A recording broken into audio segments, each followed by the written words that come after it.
fast, cheaper, and safer. That's gonna be I'm gonna the faster, cheaper, safer. That's the way I'm gonna look at it. And obviously, Oh, where'd you get that from? yeah. Trademark TM. And obviously, I know Michael's gonna be right after me, but really just trying to work on the regional conversation and make sure that we're addressing all modes. And any way that I can be a facilitator in that conversation, that's where I want to be. So, thank you for introducing me.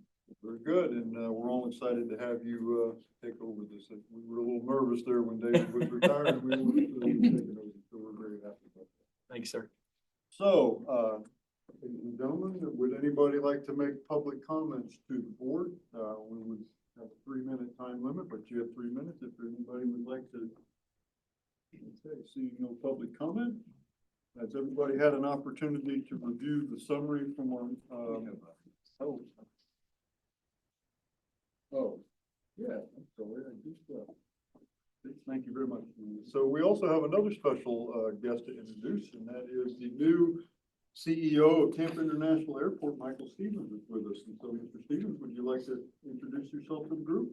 Thank you, Mr. Chairman. Good morning, everyone. Michael Stevens, Chief Executive at Tampa International. Delighted to be here. I made some comments earlier, so I won't bore folks with a repeat. But I'm really invested in the work of this group in any way that I can help. I'm here, me and my team. So thank you all very much. Has everybody had an opportunity to review the summary of our meeting from December 6th? And if so, is there a motion to approve the summary? Second. We have a motion by Councilmember Driscoll, seconded by Mayor Dean Brown. Okay, all those in favor say aye. Aye. Oh, I got Nays. The motions are adopted. Thank you. Next, we are going to review and approve, hopefully, the multi-use trail priorities, and we have Ben Gordon from Hillsborough TPO here to explain. Good morning. Good morning. It's great to see you all. I'm the co-chair of SCTPA's multi-use trail working group, and we've conducted a round of outreach among our respective MPOs this year to just review the status of our last priorities from 2024 and update them a little bit as well. You may remember that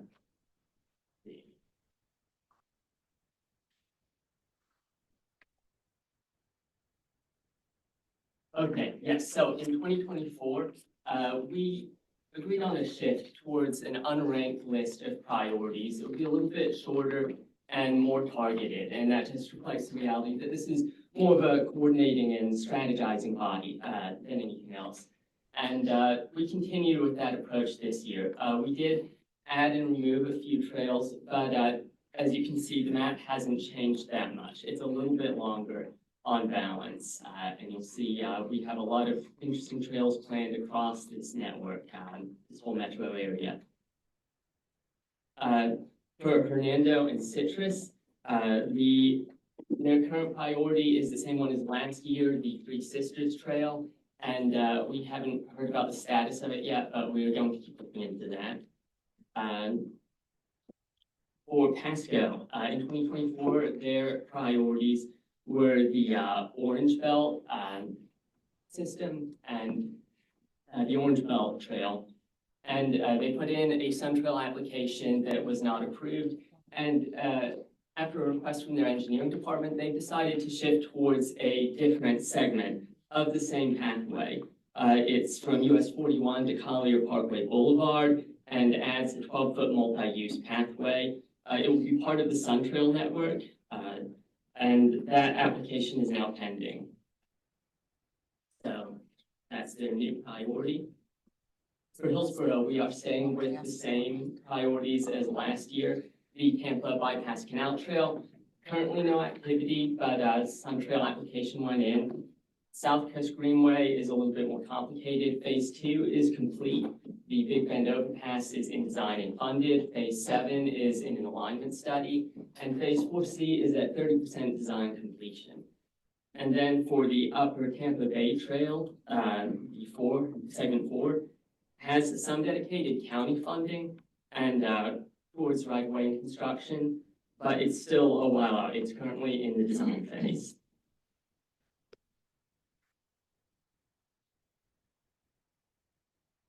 Okay, and Pinellas as well has decided to stay with their same priorities, including the Joe's Creek Greenway Trail, which still needs funding and is, does have some amount for fiscal years, 26 through 28.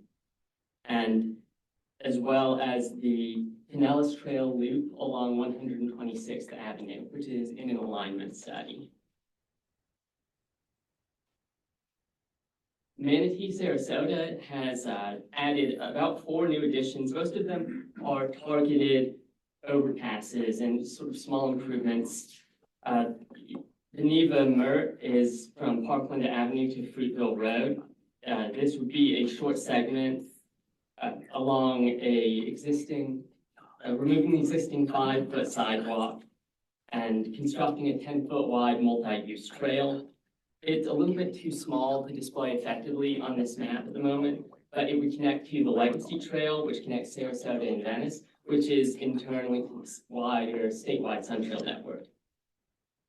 So they are also seeking funding for a overpass over Geneva Road that would help complete the Legacy Trail, as well as one over Bahia Vista Street, and both of those are in design. And then finally, they are seeking funding for the 17th Street East Connector, which is the same as the 17th Street multimodal trail connection from last year, and Manatee Avenue, which would connect some beach communities in on Anna Maria Island to Riverwalk in downtown Bradenton. That is another new priority. It's currently in the planning phase.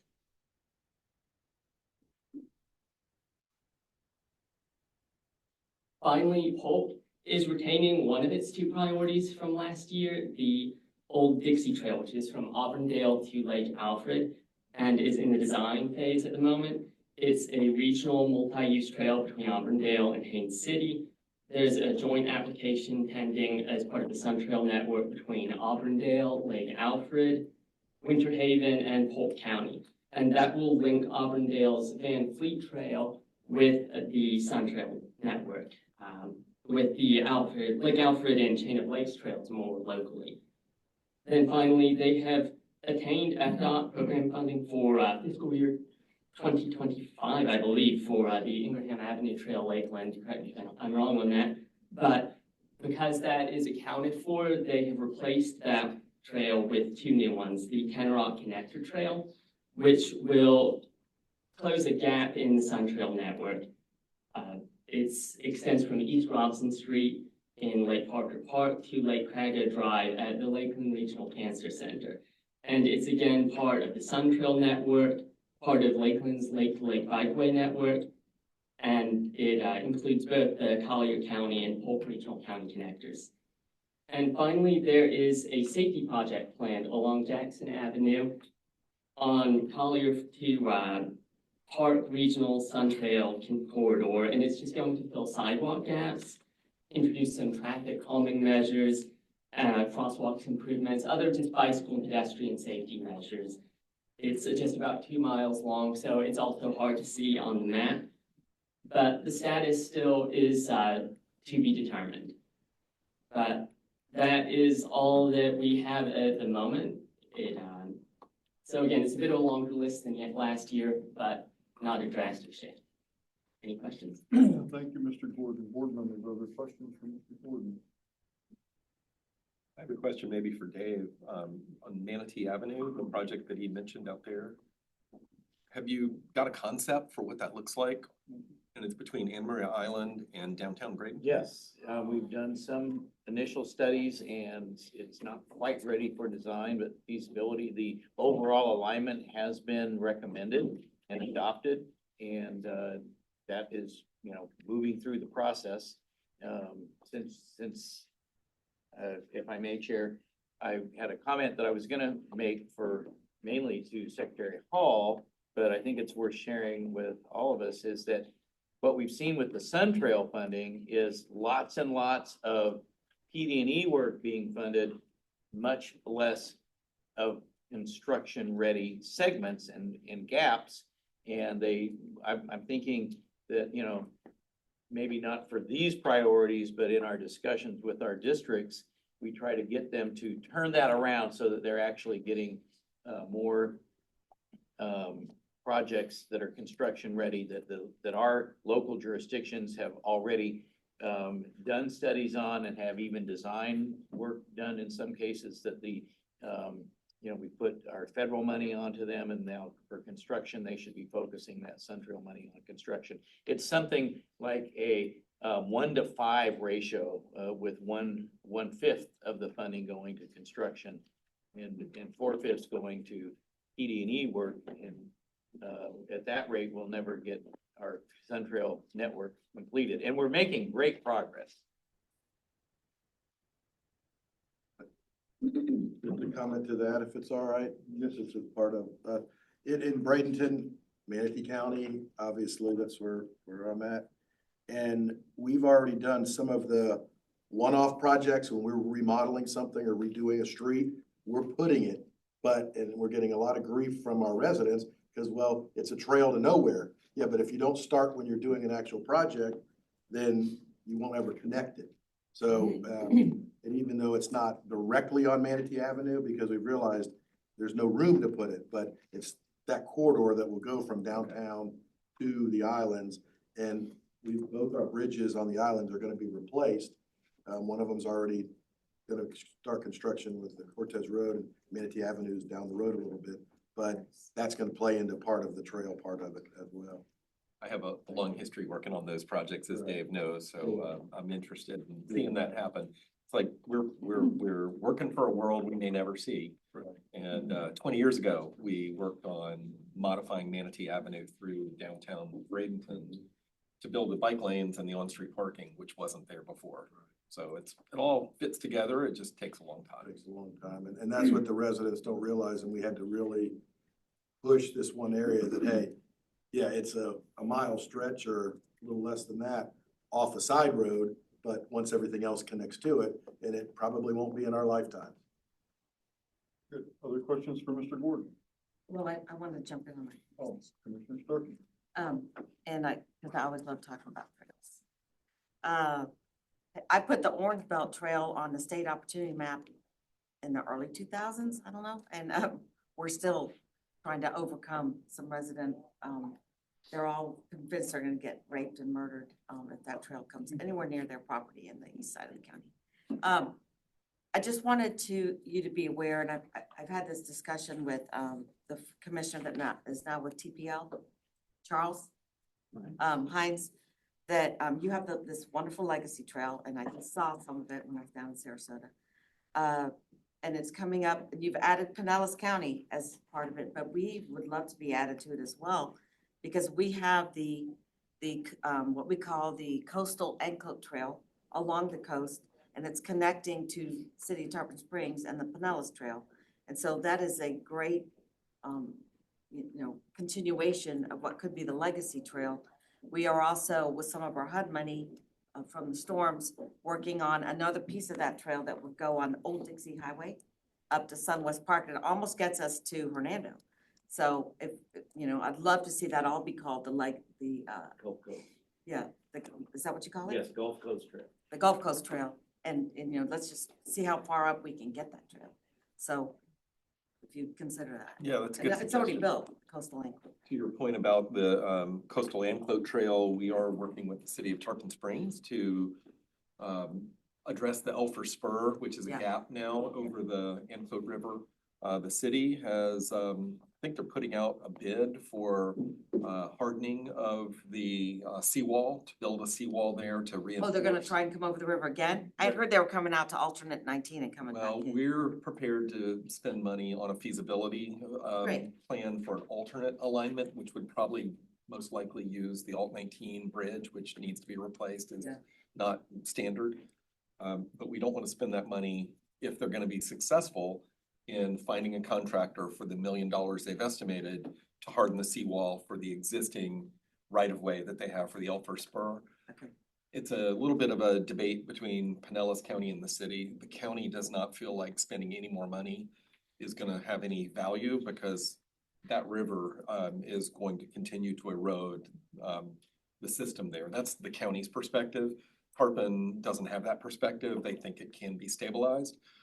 So we're gonna wait and see. There's bridges all over the world that have been for That's right. hundreds, and thousands, thousands, But if, hundreds of years. if we can't get agreement, then the alternative alignment will be the path forward for that. Okay, but we're excited to be, you know, I think it makes sense Latched to on make to that whole connection. though. Yeah. Commissioner Piper. Yes, I just wanted to say that from Polk County and being a commissioner and not an employee of an agency, it's really exciting for me to see our little teeny tiny Jackson Street corridor safety project. And I took a picture, I'm gonna send it to my city manager, and this type of thing really makes us excited, even though it's a to be determined. And I know how long these things take, and like you're saying, it could take a lifetime. It does take ridiculously long, but a project like this for a 2-mile span would be so transformative. And I worked, I don't know, 13, 14 years on a pedestrian bridge over Highway 60 with Ryan. I was the biggest nudge on the planet to him. But we did get it, and I was at the meeting like this in December a year ago, where it was approved. So it's really neat to be sitting here where we approved that. The bridge is going to be let next January, and it's going to be a reality only because you do have to be a nudge sometime, and I admit it. And so now being able to see that, I'm just excited. And, you know, I may not be a commissioner, well, I got reelected for 3 more years, and I don't know if this will get done in that time. I may have to go another 3 years to see, maybe it will. But it's just exciting to see the process, and I appreciate that and wanted you to know that. And I would like it to be sped up like everybody else, but I'll take what I can get. So I just wanted to chime in on that. Thank you, Commissioner. Is there a motion to approve the multi-use trail program? Motion to approve. Second. Motion by Commissioner Piper, seconded by Mayor Brown. Any discussion on the motion? If not, all those in favor say aye. Aye. Opposed? No nays? Thank you, Mr. Gordon. Thank you. Next item is to review and approve transportation regional incentive program priorities, and Scott Ferry from the Pasco MPO will explain. Good morning, Mr. Ferry. Good morning, Board. In your agenda packet for your adoption is a list of regional transportation project priorities to be utilized for the application of Florida DOT TRIP funding. And before we review the project list, by way of refresher, I would like to provide a brief overview of the TRIP program. The Transportation Regional Incentive Program is a regional incentive planning tool, which is provided by the Florida DOT that seeks to help fund regionally significant transportation improvement projects. Through the TRIP program, the Florida DOT will provide up to 50% of a project's cost with an accompanying minimum 50% local match. To qualify for TRIP funding, candidate projects must be included in an MPO long-range transportation plan. They must be consistent with the strategic intermodal system plan. They must be compliant with local corridor management policies, and they must be included in a local government capital improvement program. The development of the regional project list is performed annually by the MPOs within the SCTPA. The District 1 MPOs collaborate to develop their project ranking, and the District 7 MPOs utilize a project scoring matrix to develop their project ranking. The project priorities included in this year's list will be used next year to develop the MPO's fiscal year 27 through 31 TIFs.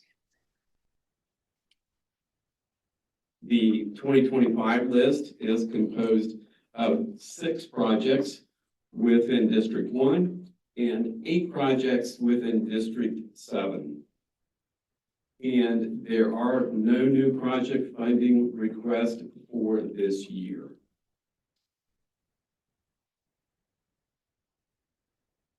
In your packet and also on the screen is a list of the candidate projects. This is District 1's project list. The majority of the projects are major capacity projects, with the exception of an intersection improvement project for the Sarasota Manatee MPO. And in District 7, again, we also have the majority of the projects are major capacity improvement projects. And there are also 2 transit projects for HART on the list.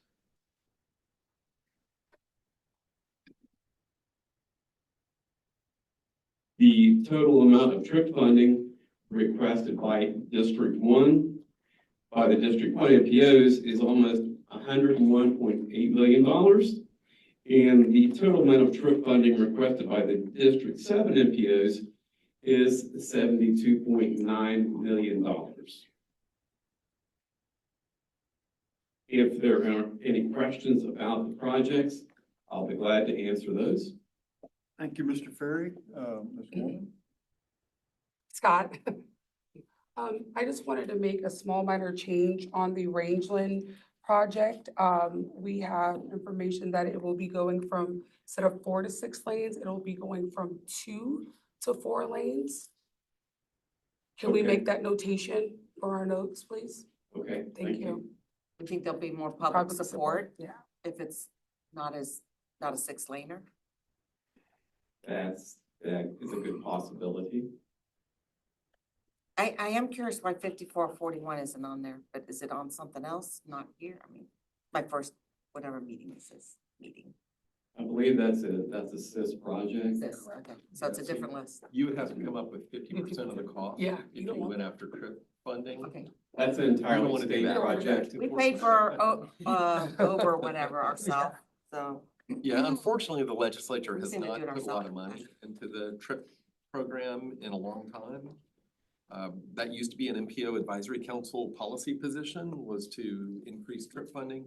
We may now need to just fight for the program, because it's on the chopping block in one of the bills. Commissioner Esposito? Thank you. I believe on County Line Road, the ask is 3 to 3.5 million. It's not on there. And to echo what Wick just mentioned, at best, we get $7 million a year per district. And that's if they even fund it. So, just have to be cognizant of our asks.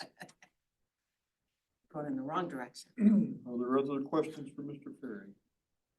If not, is there a motion to approve the Transportation Regional Incentive Program priority? Motion to approve. Second. Motion by Commissioner Pfeiffer, seconded by Councilmember Driscoll. Any discussion of the motion? If not, all those in favor say aye. Aye. Opposed? No nays? Priorities are approved. Thank you, Mr. Ferry. Thank you, Mr. Chairman. Next item is discussion of the regional MPO consultant selection update, and Sarah Caper from the Hillsborough TPO is here to explain. Good morning again. Good morning, Sarah Tabor, Hillsborough TPO. So some of you heard a version of this presentation this morning at the TMA meeting. What I'll be presenting for those of you who didn't hear it, and those of you who did, a little bit on where we are with the regional MPO consultant selection for Pasco, Pinellas, and Hillsborough counties.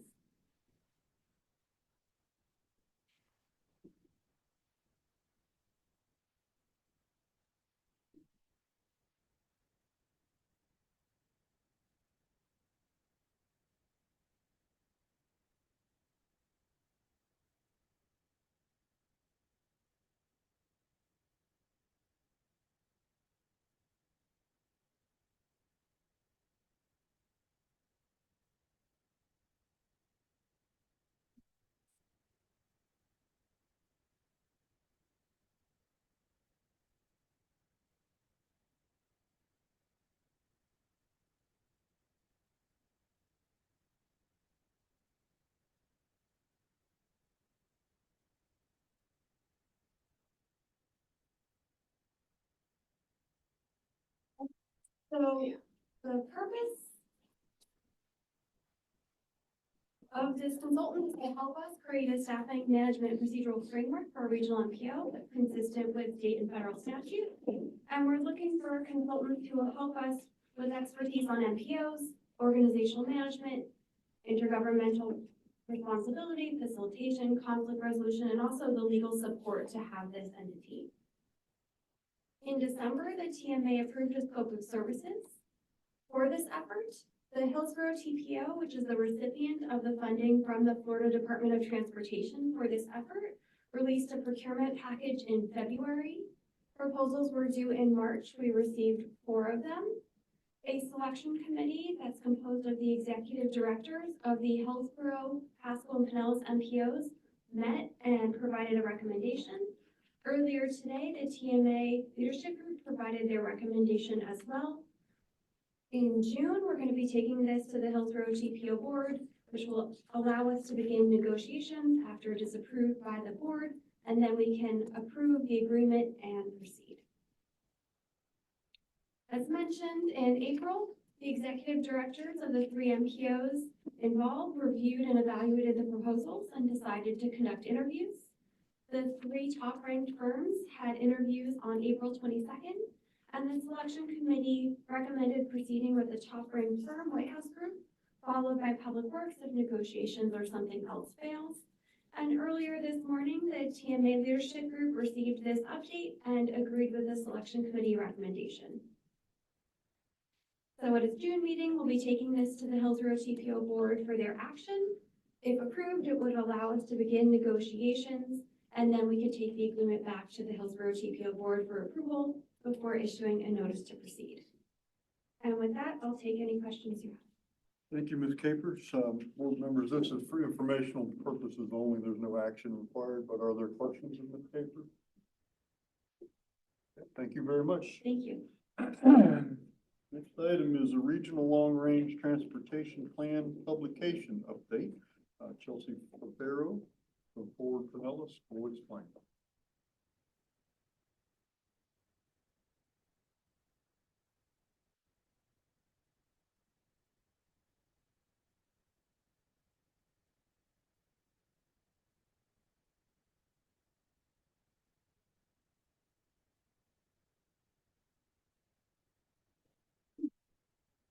But you guys know what buttons to click on there, because I could never make that work. Hit or miss. I would never be able to make that. I'd have to call my daughter. We have a toxic relationship with technology in this group. Yes, we do. At least the lights are working today. Well, I apologize to everyone online because they cannot see this, but this is available in the meeting packet and is posted online. So just really quickly, I'm going to go over the regional publication that's included in your packet today.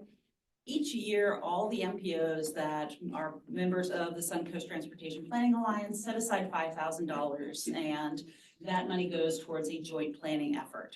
So for this last year, what we've been spending that funding on is putting together the regional publication that we're going to talk about today. In terms of who we are as a region, we all know transportation doesn't stop at the county lines. So that's really the reason why the SCTPA was formed, to bring us all together so that we can make sure that we're planning adequately for the future, the shared future that we have. When it comes to where we're going in the future, by 2050, we intend to add more than 2 million people to the Tampa Bay region. And you can see the breakouts here with the projected population growth for each of those counties. Combined, that'll be a total 2050 population of over 7 million people. When we look at jobs, we're looking to add about 1 million jobs between now and 2050 for a total combined employment of just over 3.4 million. So the document's real intention is to be able to effectively communicate to other elected officials and also the general public about what we do at the SCTPA. So the document includes a list that highlights some of our project successes, and those successes have been because of the collective advocacy of this group. And they include everything from trails like the Port Campbell Causeway Trail or the Tri-County Trail to major roadway projects like the I-75 interchange at Overpass Road, major expansions around State Road 50, Suncoast Parkway. We've had a lot of successes here by working together. The document also outlines current efforts that we're working on, like the joint resolution on intercity passenger rail, regional transportation system management and operations projects, the trip list that you all just took action on to support, and also the coast to coast and Gulf Coast trail support. And then it also identifies the vision-driven priorities, the priorities that you all work together to put forward every December, our major list, a list of major project priorities. Those are all included in the packet as well to communicate where we're going as a region. So just in summary, the regional publication is there to really highlight our successes, lay out the vision for the future, and then to identify the transportation priorities that are shared by the region. So the publication is now complete. It's in your packet. It's also posted online. We did not print any bound copies or anything like that, but it is set up for printing should your MPO wish to print some to be able to hand out to your legislative delegation or anyone else. And with that, I'm happy to take any questions. Thank you, Mr. Barrow. Board members, other questions? Great job. Thank you very much. Thank you. Next up, Mr. Plank, you have a few minutes here. If you'd like to provide us with some legislative updates. I know this could go on for a long time, so you'll have to figure out how to. I'll keep it short. Okay. We still have the legislature in extended session because they didn't pass a budget. We all should be paying attention to that because they're dealing with some really interesting issues about property taxes and sales taxes and tax revenue available to local governments, and notably, and I need to get the bill number, but there was a bill that would eliminate the use of documentary stamp taxes, which come from real estate transactions in the Transportation Trust Fund. And that money would flow to the general fund instead. That could be a significant impact because that funds the Transportation Regional Incentive Program you just heard about.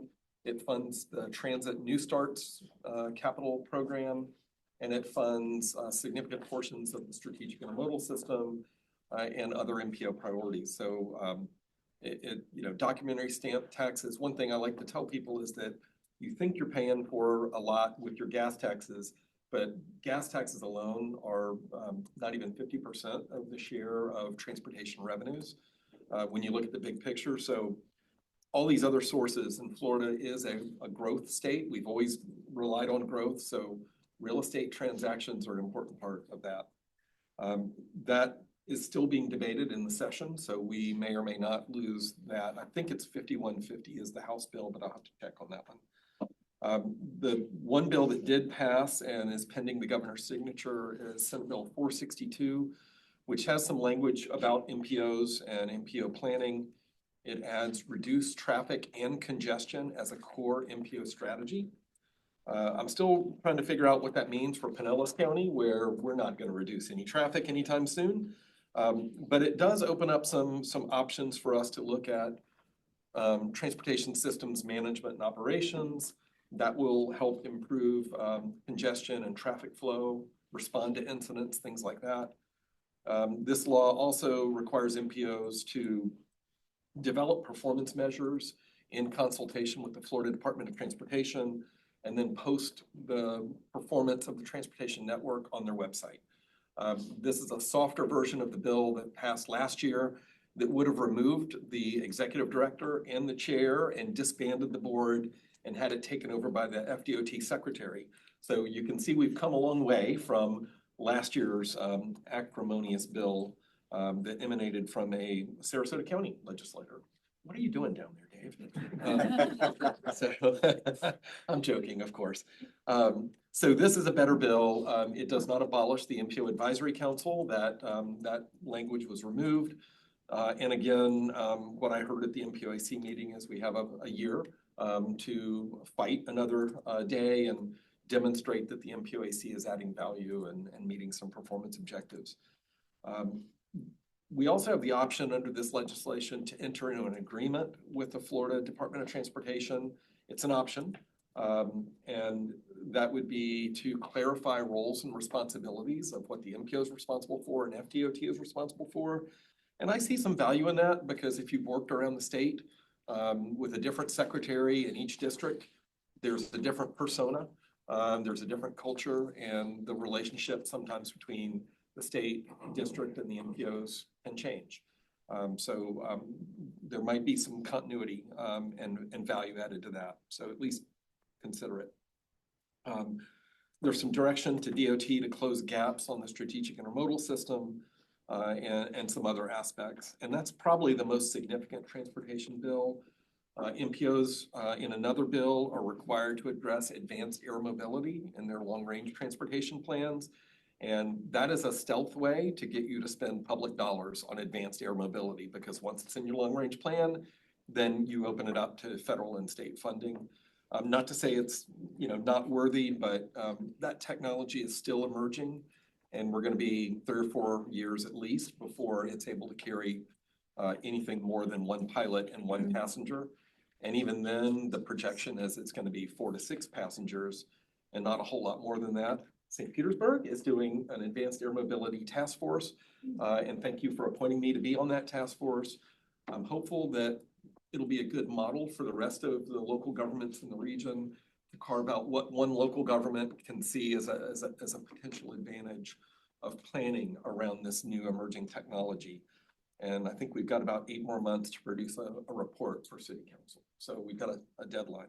I know, TikTok way. I know it, gotta get on it. So I'll leave it there, just to let you all know that there's a lot still in flux with the budget, and more likely than not, next year in the session, they will be taking up some pretty significant changes to property tax revenues, potentially increasing the homestead exemption or requiring local governments and special districts to hold a referendum to have the voters approve any property taxes. So not a whole lot to say because there's a lot of unknowns about that. Thank you, Mr. Clinton. Dr. Wong, Mr. Hudson, anything to add to this?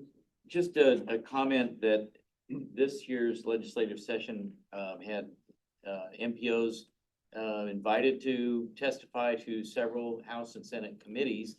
And there seemed to be a lot of interest in rural roads at these meetings, even though MPO's main focus, of course, is urbanized areas. And the funding that we deal with from the federal government is geared to support addressing transportation issues within the urbanized area. Now, some of our urbanized areas, clearly are closely connected to our rural areas, and our rural areas connect the whole state. So I don't want to downplay the importance of rural roads, but I think with our 42% projected growth within just, the Suncoast area, that's 2 million people in Sarasota, Manatee, 400,000 people expected by 2050. There's a reason we focus on the urbanized area, and we need to be wary of efforts that might divert some of the funding available for new bridges and overpasses and some of our regional priorities, including safety and trails projects that, to areas that are strictly rural. And that is not to say that those aren't important areas. I love the whole state, but I think that the focus of the MPOs needs to remain, and we need to watch the dollars. Thank you. Thank you. There's a bill that would prevent local government comprehensive plans from having a burdensome or restrictive requirement. Hillsborough County is working on finalizing its corridor preservation plan, and they were on the verge of having that approved by the DOCC, and I think that they're finding they're gonna go back to square one. So that's something that we're keeping our eye on. And the other bill was related to hazardous walking conditions. It's not monumental, but it's worth noting that your MPOs do dedicate staff time to participating in those evals. The walking condition criteria are now more expansive to include limited access and safety. So we envision that our team will be spending a little bit more time doing those analyses. Thank you. Board members, any questions? We have about 2 minutes left. I have a quick, Yes. just a couple of comments. I'm sorry to see. Want to thank you for not neglecting rural roads since we come from Hernando Citrus and we're fairly rural. We appreciate that. We would take any rural arterial money we could get. Since I started at the MPO 3.5 years ago, I had pretty much my commissioners in both counties dead set against raising impact fees and behind the scenes talks. Hernando has raised theirs fairly significantly. Citrus County is doing a study. I keep reminding them the need for a funding source. I even remind them that Pasco County, Hillsborough County, Pinellas counties have 1-cent sales tax, and I let them know when you go travel to those areas and up to Marion County and you're spending money, you're helping to build those roads. So you might as well try to pass a 1-cent sales tax in your counties and let people that come visit us help build the roads. Hernando County, unfortunately, has had it on the past couple of years. It failed last time, but failed less. So hopefully it may pass when they put it back on. And I'm pushing Citrus County to do the same.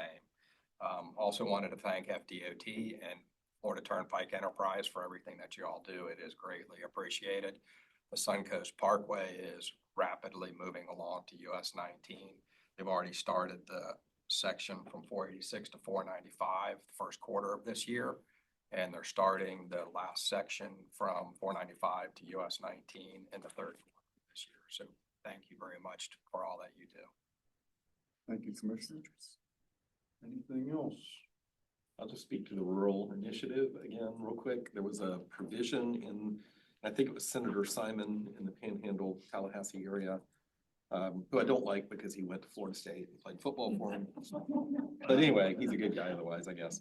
But he had in that language a provision that would allow the state to fully fund utility relocation as associated with a rural transportation project.